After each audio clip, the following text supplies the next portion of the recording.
positions for players for, I guess, where they have to go to get to the actual winners grand finals. They have to win this best of 3, then they have to win another best of 3, and then another best of 3, and then, just then, they get a chance to actually play in the winners grand finals. And if they win that one, they're actually going to have to, I think, play a second one as well.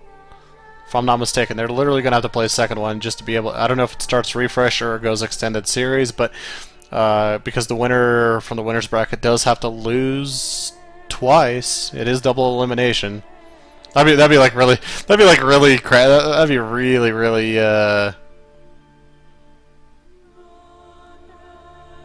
shitty. You just come from the losers bracket and all of a sudden the one person that's in a position for double elimination just gets thrown out of the tournament. Alright. So, starting down here at the bottom left side of the map, representing Evil Geniuses in the native blue, it is EGHuK. Except this type of blue is like, that's like TL blue, you know? You guys know what I'm talking about? That TL blue? EGHuK. It's fun. It's still fun to joke about it. Old fags like us, man, who've been. Yeah, I say that, and I wasn't even in the Brood War scene, but old SC2 guys like me, old AAKs, SC2, four-year guys. We'll get a crack out of that. Now over here at the top right side of the map, representing flip side, we have Sarovati.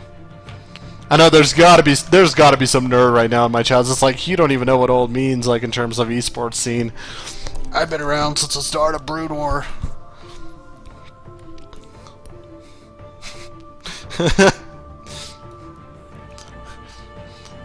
I invented Icy Cup. Whoa, okay, take it easy. Take it easy.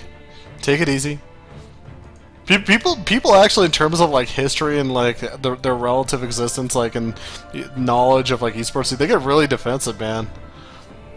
Nerds are very scary in that regards, by the way. They are very scary in that regards. Get very, very defensive. Alright, so we have a PvP, so this series might go a little bit quicker, but at the same time, I feel like if it does go quicker, it is going to be due to the fact that EGHuK forces a quicker series. Sarovati is, this is the one matchup where he does tend to be a little bit more aggressive than PvT or PvZ specifically, but at the same time, you know, somebody who knows about aggression, really good one base and two base play, this is it, man. This is the man right here, EGHuK. Now, from somebody like Sarovati, I was about to say expect Stargate, but he's going to be dropping that Twilight Council. EGHuK, meanwhile, going to be dropping that second gate, a little bit more of a defensive opener anytime you do more of a 2-gate. But he is chrono boosting the gate right now, so he might be hoping to put on some 2-gate aggression. He's already got the Stalker coming across the map. We'll see if he spots the Mothership Core with his own probe. Zoop, nope. What? We might have Mothership Core spot Mothership Core? No. Does nobody spot anybody? No, nobody spots anybody. Probe gets sniped down, though the probe of Sarovati should have seen the probe of EGHuK right now, and pylon number 1 is getting built. Mothership Core Crime on Stalker Crime going down on the low ground. EGHuK dropping down 2 pylons, so at least he's got a little bit of time to work with. Now we're going to see who's got the better micro right now. Oh, EGHuK, you got to be careful. Ooh, almost lost a Stalker right there.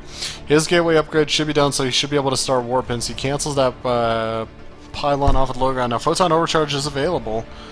I think he's going to wait and make EGHuK commit a little bit more to his play before he actually activates it. Double check and see what he's going on back at home. He's got a 3rd gate finishing up, and he's got a Twilight Council as well. Now for Sarovati, he needs to buy himself time. There we go. Activates the Photon Overcharge. A really deep commitment from these Stalkers actually right now. Pinging away, almost takes one out. Shields from the second one almost falls. He's still continuing to actually pursue under this Photon Overcharge. EGHuK is going to be in a scenario where he's going to, okay, loses one Stalker. I'm like, he might lose a bit much. Like, he's already lost some serious shields off of a couple of them. Sarovati, meanwhile, Blink just about to finish up for him, and Robo as well.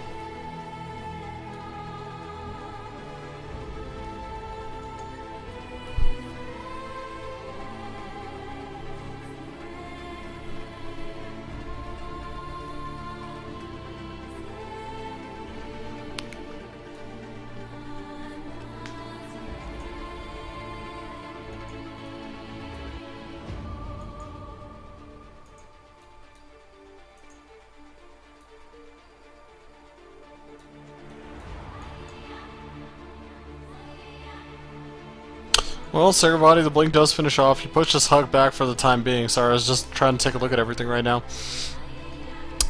Heading on across the map, we do have, of course, the Nexus for HuK coming up. He's already, just drops that and cancels it just due to the fact that already the sheer amount of units coming across the map. Of course, does HuK have his own photon overcharge, but we'll see. Does he get a chance to snap the Mothership Core? No.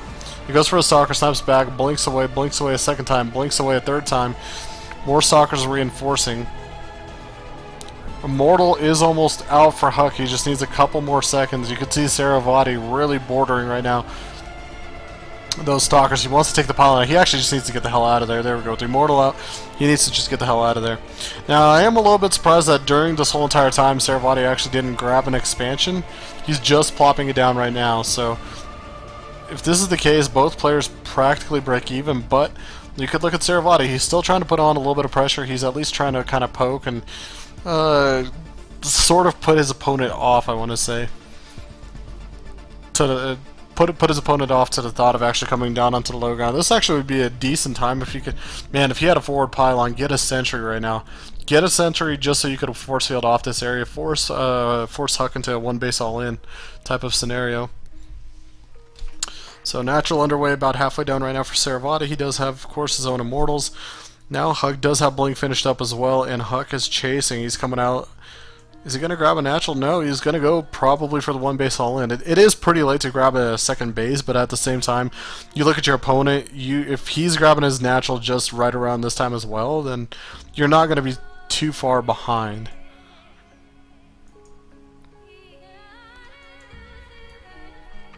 Worker count a little bit favoring SaroVati, so one of those things that when you look at a supply difference.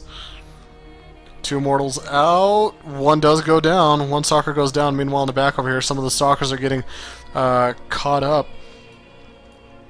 Photon overcharge activated. He's going to continue trying to press on through. Force field forces the Immortal to be trapped up right in front. Warpins, though, right in front of all of these units, and Stalkers force the blink back for HuK. We're not sure if this Immortal is really going to be able to outlast. Force field actually misses the Immortal catch right there, but units are still trying to get out, trying to do as much damage. Immortal falls for SaroVati, and SaroVati's actually now just stuck with Zelt, and it looks like a Stalker with a sentry, though. The Immortal falls for HuK.